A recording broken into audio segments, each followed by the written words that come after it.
Hello সবাইকে, good morning. কেমন আছো সবাই? আশা করছি সবাই অনেক ভালো আছো, সুস্থ আছো। আজকে সকালবেলা এসে ভিডিওটা স্টার্ট করলাম। মানে বাচ্চাদের স্কুল দিয়ে এসেছি আর এবার এদিকের কাজকর্মগুলো শুরু করেছি। মানে এই যে বাসন মাজা। গতকাল রাতে বাসনটা মেজে রাখতে পারিনি, তাই আজকে একটু চাপেই রয়েছি। তাড়াহুড়ো করে যতদূর মাজা যায়। খুব একটা নেই, তবুও আরকি তোমার ওই ভাত-টাত করেছিলাম, সেই ভাতের বাসন আর তরকারি-পাতি তো ওপরে হয়নি, ভাতই হয়েছিল। আর হচ্ছে তোমার ওই একটু চা-টা খেয়েছিলাম সন্ধ্যাবেলায়, সেই বাসন, ব্যাস আর কিছু না। আর বাদবাকি সব ওই ছিল। তো ওই বাসনগুলো না তোমার গতকাল মানে কালকে তো তোমার ওই তরকারি-টরকারি সেভাবে আরকি রান্না হয়নি। শুধু হাঁড়িটাই লেগেছিল, আর কিছুই নয়। আর এইদিকে হচ্ছে বাসনটা মেজে নিলাম, ভালো করে ধুয়ে নিচ্ছি। তবে আজকে দেখো সব নিচু, নিচু দেখাচ্ছে ভিডিওটা। কারণ কি বলতো, আমি না আমার ট্রাইপডটা খুঁজে পাচ্ছি না। এবার পরে খুঁজতে, খুঁজতে পরে মনে পড়লো যে এ বাবা! ও তো ছাদে রয়েছে। মানে ছাদের ভিডিও করছিলাম, কুকিং ভিডিও, তখনই ছাদে রেখে এসেছিলাম। তারপরে আর খুঁজে পাচ্ছি না। আর আমার ওই বড় একটাই ট্রাইপড আর একটা সেলফি স্টিক আছে। তো সেটা আবার দেখলাম এই রিসেন্ট মানে হাত থেকে পড়ে ভেঙে গেছে। কি করা যায় বলো? মানে আমি নামেই মানে কনটেন্ট ক্রিয়েট করি, কিন্তু আমার সেরকম কোনো কিছুই এখন আরকি মানে কি বলবো, নেই আরকি। নেই বলতে গেলে মানে আছে, কিন্তু এই ভেঙে গেছে। কোনোটা আবার নষ্ট হয়ে গেছে, মানে এরকম ব্যাপার। আজ কিনবো, কাল কিনবো করে ওই মনে করি যে আছে তো, একটা থাকলেই হলো, সেটা দিয়েই করা যাবে। তো এইভাবে আর কেনা হয় না। তো যাই হোক, এদিকে দেখো গ্যাস-ট্যাস গুলো ভালো করে মুছে নিচ্ছি। আর তারপরে এদিকে বরকে একটু জল দেবো। ও বাথরুমে বসে রয়েছে আর স্নান করবে। তো তার আগে গরম জলটা আরকি ওকে দেবো। তো আমাকে একজন কমেন্ট করেছো যে, তুমি ওকে বাথরুমে বসেই কেন গরম জল খেতে দাও? ঘরে বসে দিতে পারো না?" দেখো, ঘরে বসে দিতে পারি না যে কারণে বাথরুমে বসে দিই। কারণ হচ্ছে ও বাথরুমে বসে ব্রাশ করবে, হ্যাঁ? তারপরে ওর কাজকর্মগুলো করবে। সকালের আমার যে সমস্ত কাজকর্মগুলো থাকে, তবে তো জল খাবে। তাই নয় কি? যেই কারণে ওর গরম জল লাগে একটু। এখন শীতকাল যেহেতু, তো ওইজন্য ওকে বাথরুমে বসেই জলটা দিই। না হলে আমি ঘরে বসেই দিতাম। বাথরুমে বসে দেওয়া সম্ভব নয়, মানে সরি, ঘরে বসে দেওয়া সম্ভব নয় বলে বাথরুমে বসেই দিই গরম জলটা। তো ওখানে বসেই খেয়ে নেয়। আর এই যে ওর জল গরমটা বসিয়ে দিয়েছি, একদম হালকা উষ্ণ গরম হবে, তারপরে মিশিয়ে নেব। আর এখানে বোতলে একটু ঠান্ডা জল নিয়েছি, শুধুমাত্র একটু ওই বলে না কাল ভাঙানো, মানে সেইটুকুনি করব। আর এই বাদবাকি যেটুকুনি গরম জল ছিল সেটা ফেলে দিলাম, না হলে যে বেশি গরম হয়ে যেত, তখন আবার খেতে পারতো না, তখন আবার পেট গরম হয়ে যাবে। সবদিকে বুঝে শুনেই করতে হয়। তো ওকে জলটা দিয়ে তারপরে এদিকে মায়ের জন্য আমার জন্য ২ কাপ চা করে নিলাম। আর ওর চা খেয়ে তারপরে যাবো ওর মানে ওকে আনতে। ওকে স্নান করিয়ে তারপরে ঘরে আনবো। চলো চাটা খেয়ে নিই। একবার তো চা খাওয়া হলো। পরে বর আসলে ও যদি চা খেতে চায়, তখন আবার আরেকবার চা খাওয়া হয়ে যাবে সকালে। সকালের কাজকর্ম খানিকটা হয়েছে, এখনো পুরো হয়নি। এই যে বালতি নিয়েছি, জলের বোতল নিয়েছি, নিচে যাব জল ভরতে। মেয়ে এখন স্কুল থেকে বাড়ি ফেরেনি, মা আনতে গেছে, তো চলে আসবে এক্ষুনি। তো ভাবলাম জামা কাপড়টা কাচতে দিয়ে এসেছি, আর এদিকে আমি জলটা ভরে নেব। তারপরে ঘরদোরগুলো একটু বেলার দিকে মুছবো, কারণ শীতকালে একদম সকাল সকাল ঘর মুছলে না, হ্যাঁ মাঝে মাঝে মুছে ফেলি তাড়াতাড়ি, যেদিন মনে হয় যে আজকে কাজ আছে অন্য। তো আজকে রান্নাটা করে এসে তারপরে ভাবছি ঘর মুছবো, কারণ চিকেন রান্না করতে হবে নিচে গিয়ে। তারপরে রান্না করে ঘরদোর মুছে তারপরে স্নান করে নেব। নিচে গিয়ে চিকেন রান্না করতে হবে। এই যে আরেকজন স্নান করে সবে আসলো। বলুন, আপনার ঠান্ডা লাগে না? না, লাগে না? Steelman. Steelman? Steelman? Steelman, not steel, it's steel. Steel? Steel. চুল পড়ছে অতিরিক্ত, দেখো জামায়। শীতকালে জামায় পুরো হেয়ার ফল হয়, ড্যান্ড্রফ হয়, ওই জন্য হেয়ার ফল হয়। আমার এমনি হেয়ার ফল। এই যে দেখো, এই পাশ দিয়ে টাক বেড়ে গেছে, এই পাশ দিয়ে টাক বেড়ে গেছে। না, মাথার ওপরে দেখছি একটা বড় টাক হচ্ছে আস্তে আস্তে। ওপরেও হচ্ছে? তাহলে আর বাকি কি? তাহলে আর কোনো কিছু বাকি আছে? 16 কলা কমপ্লিট হয়ে গেল। প্রচন্ড চুল পড়ছে গো। চুলের এই দেখো পাতলা হয়ে গেছে নিচটা, উপর দিয়ে দেখলে বোঝা যায় না, নিচটা পুরো পাতলা হয়ে গেছে। আমার থেকে আমার মায়ের মাথায় বেশি চুল, এত চুল। আর আমাদের এই বয়সে এসে চুল পাকছে, চুল পড়ছে, সমস্যার আর শেষ নেই বলো। লোকে বলে না যে টাক করলে না না অনেক টাকা থাকে সেসব লোকে। না, এই কথাটা হচ্ছে কতটা বাস্তব আমি জানি না, মানে যারা অতিরিক্ত বড় লোক, ঠিক আছে, টাকা ইনকাম করে অনেক, তাদের মাথায় তো অনেক চিন্তা থাকে, সেই টাকাটা ইনকাম করতে গেলে তো কষ্ট করতে হয়, চিন্তা, প্রেশার। হ্যাঁ, ওই জন্য ওই টাকের চুলগুলো পড়ে যায়, মানে মাথার চুলগুলো। আচ্ছা, তার মানে কি আমার এখন মানে টাকা পয়সা হচ্ছে সেরকম? হতেও পারে, কোন অ্যাকাউন্টে আছে গো? সেটা তো বলতে পারবো না। ইনভিজিবল অ্যাকাউন্ট ইনভিজিবল, ওই যে মিস্টার ইন্ডিয়া। হতে পারে। যাক চলো, বেশি বকবো না, জল ভরে নিয়ে আসি। এই দেখো এক বলদকে দেখো কাঁদছে। এ বুনু হাস হাস, এ বুনু হাস, তোর লজ্জা করছে না? বুনু হাসছে দেখে তোর দিকে। হ্যাঁ, আর একটু জল ছিটা, আর জ্বলছে না। আর এই স্কুলে বান্ধবী কি খেতে দিয়েছিল ঝাল ঝাল? আমি বললাম ঝাল ঝাল কিছু খেয়েছিস? বলছে হ্যাঁ কৌশিকী খেতে দিয়েছিল একটা, কি একটা বললো, ওই খেয়ে মনে হাতটা ধরিনি, চোখ জ্বলেছে সেই মাত্র, চোখ জ্বালা করছে আর কেঁদে কেটে একাকার অবস্থা। আর এবার এদিকে গ্যাসটা একটু মুছে নিচ্ছি।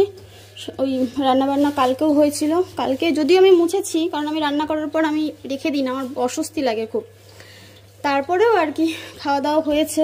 তারপরে এই যে সকালবেলা আবার ভাত করেছে তো, আর ওই জন্য আর কি তোমার নোংরা হয়েছে, ফ্যান পড়ে গেছে।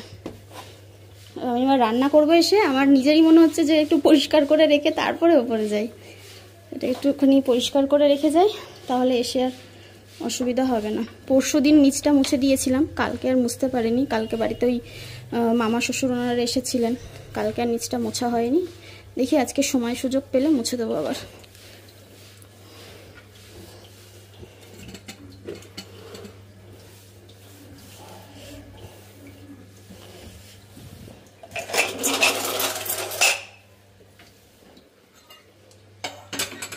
দেখো ঘর সুন্দর করে মুছে নিলাম, একদম সুন্দর করে মুছে নিয়েছি। আর আজকে ওপরের থেকে আগে নিচটা মুছলাম, কারণ নিচটা কালকে রান্নাবান্না হয়েছে, বললাম না যে মোছা হয়নি। খেয়ে নাও। এই যে আমার মাম্মাম ভাত খেতে বসেছে স্কুল থেকে এসে, এখন 12টা বাজে। কিছু করার নেই, যে সময় ছাড়বে সেই সময় তো খেতে হবে। চোখ জ্বালা কমেছে? বলে বাবালে, আর খাবি আর খাবি, আর ফ্রেন্ডের থেকে নিয়ে খাবি? না, ওরা ভাগাভাগি করে খায়। স্কুল লাইফে আমরাও এরকমটাই করতাম, ফ্রেন্ডদের দিতাম, তারা আমাদের দিত।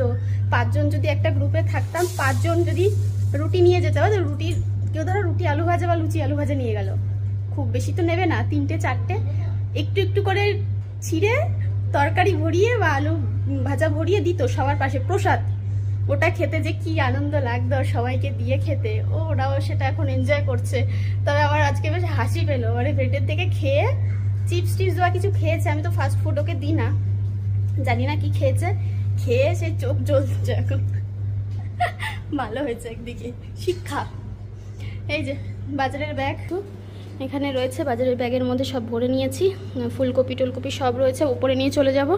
আর আমার দুটো পার্সেল এসেছে, এখানটায় রাখলাম ঘর মুছতে মুছতে, পরে তোমাদের দেখাবো কি আছে, আমি নিজেও জানি না, দেখতে হবে পরে, দেখা যাক। এই দুটো নেব, আর হচ্ছে মপটা নিয়ে যাব ওই ঘর মোছার। এই ঘর মোছা হয়ে গেছে, এই ঘর পরিষ্কার করে মুছে নিয়েছি। এই যে এই ঘর বারান্দা মোছা হয়ে গেছে, পাখাটা শুধু বারান্দা চালিয়ে দিলাম, কারণ শুকিয়ে যাক, না হলে কে কখন পড়ে যাবে। আর এখানে যে রসুন টসুন সব আলাদা করে রেখে দিয়েছি, আমার ওয়াশিং মেশিন ড্যান্স করছে এখন। মা গেছে পিসিকে ভাত দিতে, আমাদের ওই পাশে এক পিসি আছে, তাকে খাবার দিতে গেছে। তোমাদেরকে সেটা পরে বলবো কেন, কিসের জন্য, আগে বলতে পারতাম, কারণ ইচ্ছা করছিল না কিছু বলতে, তোমাদেরকে পরে জানাবো। এই ফোনটায় না আমার অটোমেটিক ব্রাইটনেস কমে যাচ্ছে, কেন বুঝতে পারছি না, কালো কালো হয়ে যাচ্ছে পুরো। কালো তো ঠিক আছে, কিন্তু পুরো ব্যাকগ্রাউন্ড পুরো অন্ধকার হয়ে যাচ্ছে, কিচ্ছু বোঝা যাচ্ছে না মাঝে মাঝে। আমি একটুখানি ছাতু গুলি নিলাম, ছাতু খাবো একটু টক টক। এই ছাতু খাবে? জানি তো খাবে না। আর এদিকে একটু চা, এই যে বরমশাইয়ের জন্য। আমি আর মা যদিও চা খেয়েছি, এখন বসালাম, ছাতু খেয়ে আবার একটু চা খাবো। মানে একসাথে বসলে তখন চা খেতে ইচ্ছা করে, এবার ঠিক নেই, নাও খেতে পারি। মা আসুক, দেখি মাকে জিজ্ঞাসা করি মা চা খাবে কিনা। মেয়ে নিচে খাচ্ছে, আমি ঘরদোর মুছে তারপরে উপরে আসলাম।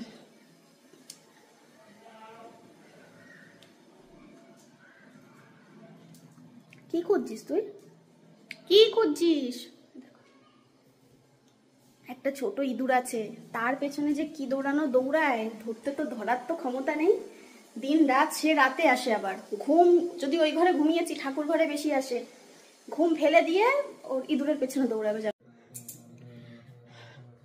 নিচের সব কাজ কমপ্লিট করলাম, মানে বলতে গেলে যেন দুটো সংসার পাতিয়ে রেখেছি। ঘর মোছা, ঘর ঝাড় দেওয়া, জল ভরা, বাসন মাজা, জামা কাপড় কাচা, জামা কাপড় মেলা, আবার ওপরে এসে করা, যাই হোক। আর মা ওদিকে মনে হয় পেঁয়াজ রসুন ছাড়িয়ে দিচ্ছে, এদিকে রান্নাবান্না করবো। আমি ওপরে ঘরটা মুছলাম, তারপরে বরকে চা খাওয়ালাম, এদিকে আমার মামামকে স্নান করালাম। বর নয় স্বামী। স্বামী। এখন একটু ঘুমু দেবে, স্কুল থেকে এসে ক্লান্ত, তো ওর জন্য একটু এখন ঘুমু দেবে। না এসব বলবে না ওর নামে, এসব বলা যাবে না, না বাবা এসব বলবে না। সবসময় কি ঘুমাই আমি? বল মাঝে মাঝে একটুখানি ক্লান্ত হলে তখন একটু ঘুমাতে দিতে হয়। সবসময় পড়তে কারোরই ভালো লাগে না, ছুটি চাই। বাচ্চা মানুষ সব একটু ইয়ে পড়ে, এখনই সব বোঝা চাপিয়ে দিলে হবে। হ্যাঁ হ্যাঁ পাঠাচ্ছি, আমি নিচে যাই, মাংসটা রয়েছে তো।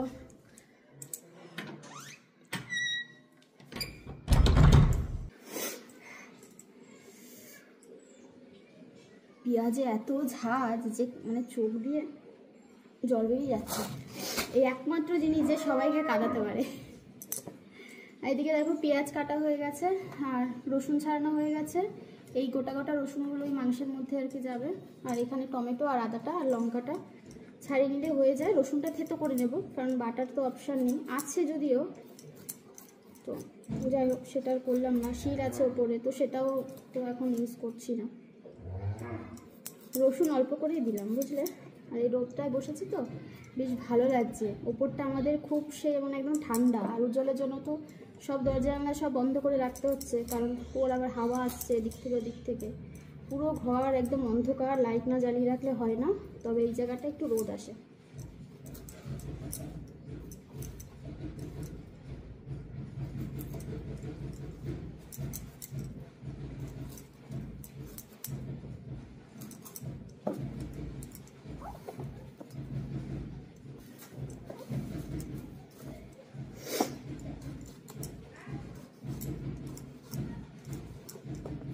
রান্নার দিকে চাপিয়ে দিয়েছি, আর তার সাথে ভাবছি একটুখানি ওই সিম ভাজা করব।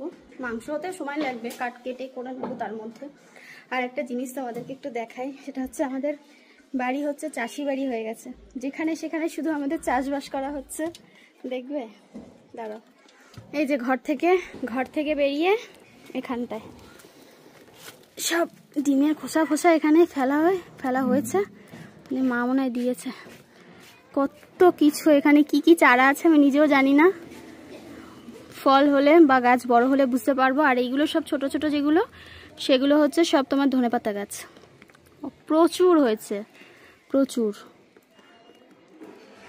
দেখেছ। এই এখন বড় হলে এদেরকে চালের ওপরে উঠিয়ে দেওয়া হবে। আর ওপরে তো আমাদের রয়েছে, এগুলো বোধহয় কুমড়োর চারা বা শশাও হতে পারে, জানি না কি আছে, তবে কিছু তো একটা আছে।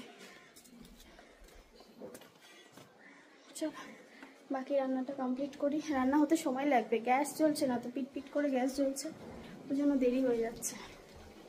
এই হচ্ছে সিম এখানে আমি কাটছি, মানে কাটতে সবে নিয়েছি। আর এগুলো নতুন আলু এনেছিল মা, সেই আলুগুলো নিয়েছি কয়েকটা, এর মধ্যে কুচিয়ে দিয়ে দেবো।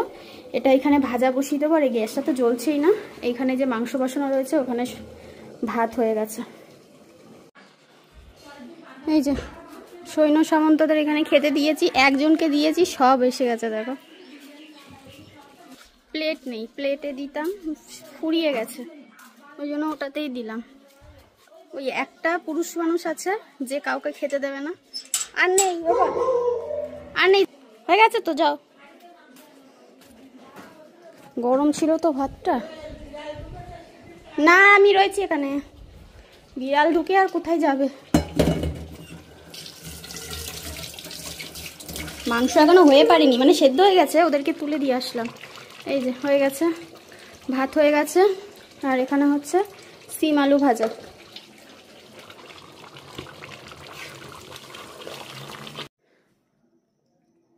গুড ইভিনিং সবাইকে। এডিট করলাম, তারপরে সবাইকে খেতে টেতে দিলাম। ওপরে এসে তো আরও অনেক কাজ ছিল, সেগুলো করলাম।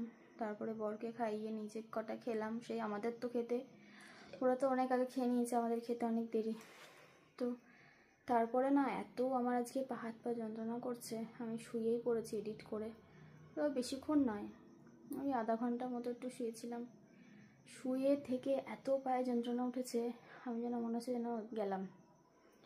এখনই উঠলাম, আমি ভেবেছি ম্যাম পড়াতে আসেনি, গিয়ে দেখছি যে না ম্যাম, মাকে ফোন করেছে, বললাম ম্যাম আজকে আসলো না, এরকমটা তো হয় না। মা বলছে ম্যাম আসছে অনেকক্ষণ হয়ে গেছে, তুমি টের পাওনি। ঝটপট করে চা করলাম, মা, কোয়েল, মেয়ে, ম্যাম সবাইকে চা দিলাম। আবার মেয়েকে একটু চা দিতে হয়, কারণ মেয়েকে যদি চা না দিই তাহলে ম্যামের থেকে ভাগ বসায়। আবার ম্যামও ওকে বলে খাবি, নিয়ে একসাথে খাই দুজনে মিলে, ওইটুকুনি চা দিই দুজনে মিলে খায়। তো মেয়েকে একটু ছোটো কাপে অল্প সামান্য দিই, বিস্কুট দিয়ে খেয়ে নেয়। আর আমি এদিকে একটুখানি চা নিয়ে বসেছি, চাটা খাবো। আজকে যেন অতিরিক্ত ঠান্ডা লাগছে, মানে প্রচণ্ড বেশি পরিমাণে ঠান্ডা। আমার এই হাতের এই কবজি, পা, প্রচুর পরিমাণে যন্ত্রণা হচ্ছে, মনে হচ্ছে নড়তেই পারছি না। উজ্জ্বল বলছে ক্যালসিয়াম খাওয়া আগে। কী হলো, তুই তো এতক্ষণ এখানে শুয়েছিলি কম্বলের মধ্যে, তুই এখানে লাফ দিয়ে নেমে গেলি কিসের জন্য? কেন, কি সমস্যা? যেই রান্নাঘরে বিস্কুটের প্যাকেট খুলেছি, খচমচ আওয়াজ হয়েছে, অমনি দৌড়ে চলে গেছে। কোনো একটা আওয়াজ কেউ করতে পারবে না বাড়িতে। হয়েছে? আর যেন তাকাবি না, আর যেন তাকাবি না, বলে দিলাম। দেখো দেখো চোরের মতো ভাব করছে। মশা মশা মশা মশা মশা পেলে মশা ধরেও খেয়ে নেয়, মশা পেলে মশা ধরেও খেয়ে নেয়। দেখেছিস মশা ঘুরছে কী পরিমাণে। এখন বাজে রাত 10:30, 11টা, কটা বাজে তারাও দেখিনি, 10:37 বাজে, মানে ওই 11:15 বাজে। তাড়াতাড়ি সবাইকে বললাম আজকে খেয়ে নাও, তারপরে কারণ নিচে বাসন হয়েছে, ওপরে আবার আলাদা বাসন হয়েছে, তো সেই সমস্ত নিচের বাসন মাজলাম, মেজে গ্যাসটা সব মুছে পরিষ্কার করে দিয়ে, বাসন সব গামলার মধ্যে রেখে, হাঁড়ি কড়াই সব মেজে, ওপরে বাসন টাসন সব মেজে, রান্নাঘর গুছিয়ে, গ্যাস, মানে একই রকম দু জায়গায় একই কাজ করতে হয়েছে। তারপরে উজ্জ্বলকে শুইয়ে দিয়ে, ওষুধ দিয়ে, পেস্তাকে ওষুধ দিয়ে মেয়েকে নিয়ে এই ঘরে এসেছি। মেয়ে এখন ঘুমিয়ে পড়বে, আমি এডিটে বসবো, যতদূর পারি এডিটটা কমপ্লিট করে, মানে কমপ্লিট করতে পারবো না ঠিকই, এগিয়ে রাখবো। তো চলো আজকে ব্লগটা এই পর্যন্ত রাখলাম, কেমন লাগলো অবশ্যই কমেন্ট করে জানিও। সকলে ভালো থেকো, টাটা, গুড নাইট।